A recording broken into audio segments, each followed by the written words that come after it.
Hablamos de economía con nuestro invitado Antonio Siriaco Cruz, catedrático universitario y catedrático en economía en este programa. Ya tú lo despediste, lo votaste, porque lo podemos tener como invitado ahora, cuando tú No,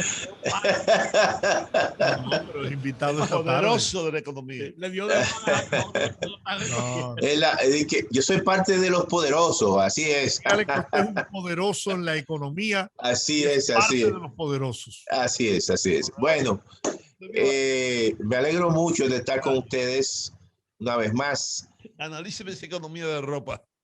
No, yo pienso que, Juan, que a propósito del discurso del presidente de la República el próximo 27 de febrero, yo pienso que podemos hacer una evaluación de estos primeros 6 meses, ¿no? Prácticamente de gestión gubernamental. Yo como profesor le diera una nota de, vamos a decir, de notable en este periodo, dentro del contexto Estamos de la crisis que se asumió y que se escucha. Sí, ahora sí le escuchamos. Sí. Yo decía que si a mí me ponen a dar una calificación, yo creo que la gestión sale con notable. Dentro del contexto de la crisis, una crisis profunda económica, y es evidente que la economía viene poco a poco dando signos de recuperación. Y hay que dividir dos aspectos que de una forma u otra han estado y están muy vinculados. Es el tema sanitario, el tema, por ejemplo, de cómo se combatió, se ha atacado, se ha enfrentado la pandemia. Y hay que decir lo siguiente, por ejemplo, el hecho de que se hayan creado un grupo de programas sociales que se iniciaron en el gobierno pasado y que creo que fue un elemento también quizás positivo, y se ha venido y se ha continuado con esos programas.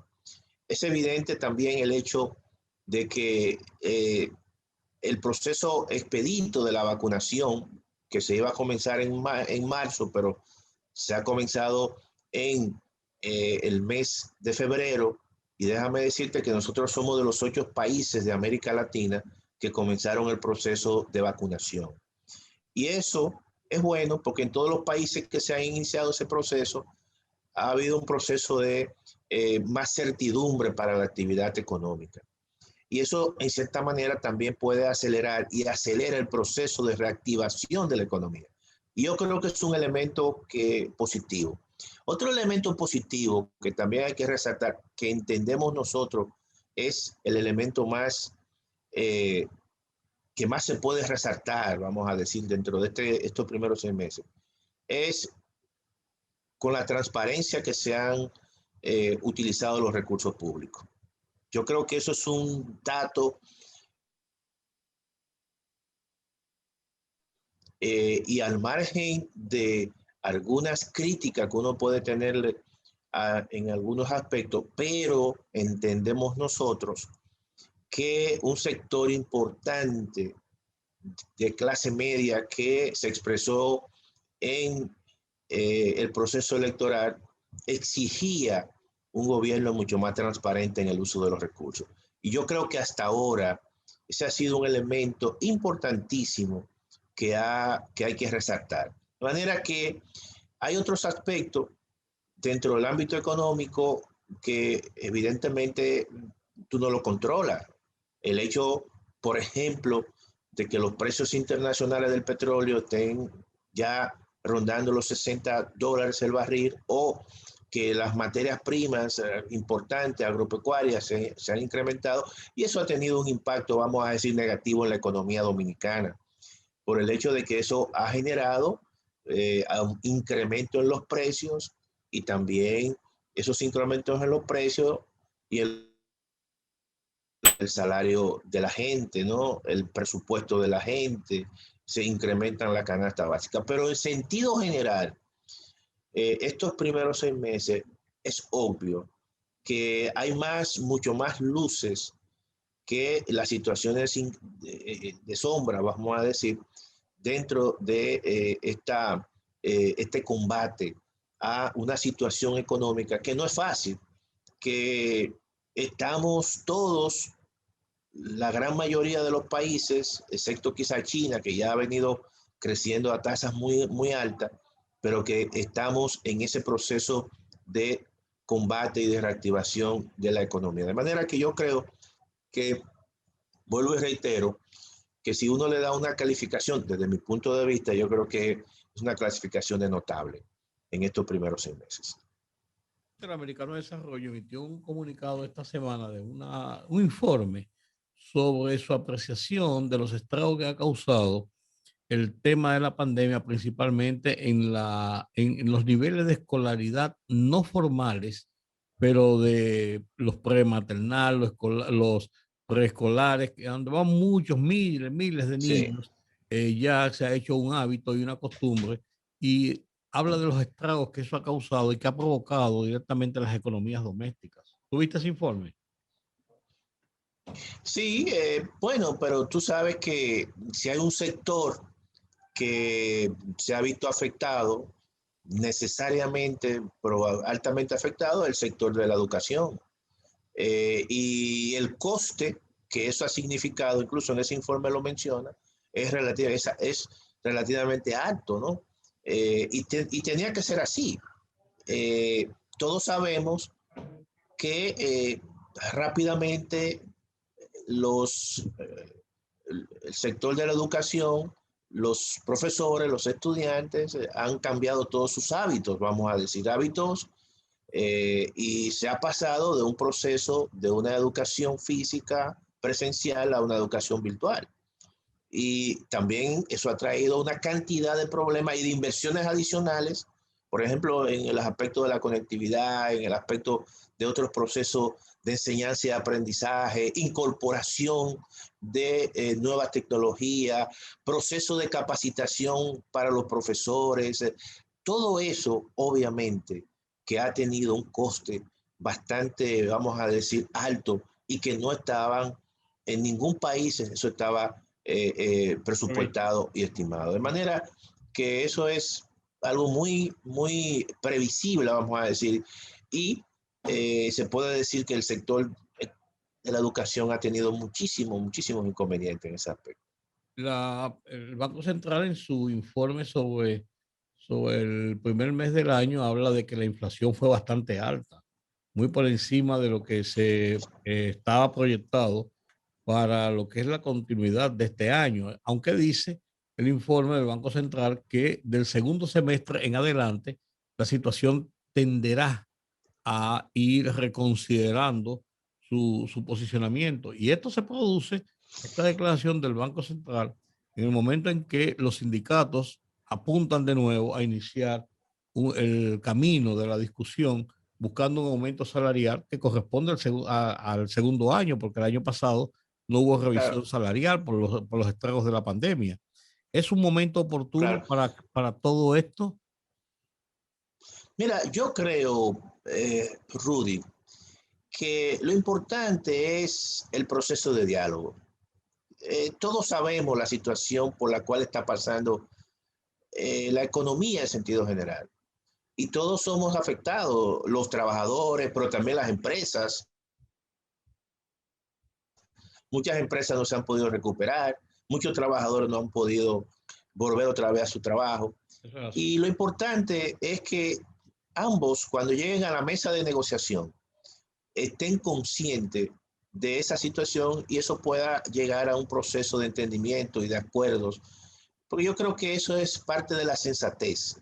Todos nosotros estamos conscientes de lo que nos ha traído la pandemia y lo que eso ha significado para la economía. Y es cierto, por ejemplo, el coste de la canasta básica se ha incrementado, los salarios, por ejemplo, reales se han caído, pero también por el otro lado hay muchas pequeñas y medianas empresas que se han visto afectadas. Y el Estado se ha visto afectado con una caída en sus ingresos. De manera que yo lo que pienso es que sobre la base del entendimiento, cualquier tipo de acuerdo que puedan llegar trabajadores y empresarios es la mejor solución. O sea, y que a la hora de sentarse en la mesa, los dos estén conscientes de esa situación y que en esa medida tú puedes llegar a situaciones un tanto, bueno, hoy se cubre el 5, cosas así, ¿tú entiendes? Cosas que sean sensatas, que sean obviamente dentro del campo de la racionalidad. Y eso es lo más importante, ¿no? El mejor acuerdo es aquel donde no se negocia. Digo, el peor acuerdo es aquel cuando no se negocia. Claro, claro. O cuando no se y hay que establecer un diálogo. Y yo creo que ese es el primer punto y el punto de partida. Y tú verás que en esa medida yo entiendo que tanto trabajadores como empleadores van a llegar a acuerdos que quizás será lo mejor y lo que cada quien espera.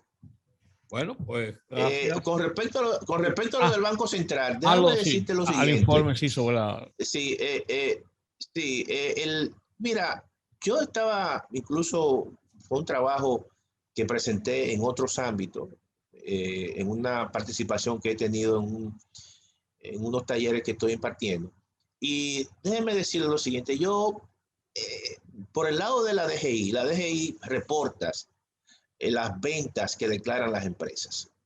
Y eso también es un indicador de actividad económica. Si la actividad económica se va reactivando, eso significa que muchas empresas declaran más ventas y como consecuencia eso implica que puedan pagar más impuestos. Y yo he estado revisando concomitantemente con el indicador que presenta el Banco Central de actividad económica. Y déjame decirte lo siguiente.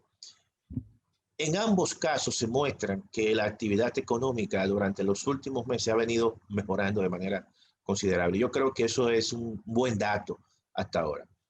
Bueno, gracias, mi querido doctor. Sí, señor. Una cátedra. Ya ustedes saben. Usted está en huelga. Usted está en huelga. Está en huelga.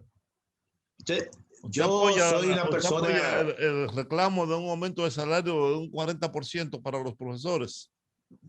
Mira, déjame decirte que pienso, creo que se llegó a un acuerdo. Ajá. Ya en el día de hoy. Sí. Alrededor de un 10%. Lo más importante, vuelvo y reitero, que cuando hay conflictos entre gremios y autoridades o sindicatos y empresarios, es que se sienten en la mesa del diálogo. Cuando uno están pidiendo aumento de sueldo, siempre quieren aumento de sueldo, siempre que todo el dinero de la universidad se va a un aumento de sueldo. Yo creo que también nosotros en la UAS tenemos que hacer una gran reflexión sobre la UAS que nosotros queremos. Claro. Porque yo te voy a decir lo siguiente, los recursos que usamos nosotros, y eso sí yo siempre lo he dicho, son recursos públicos. Y los recursos públicos es obvio que son escasos, en primer lugar, y tenemos que darle un buen uso para que la sociedad, obviamente, esté conforme con esos recursos que se gastan Mire, profesor, yo voy a apoyar a Editrudy para la rectoría. ¿Y usted a quién va a apoyar? Mira, yo te voy a decir lo siguiente.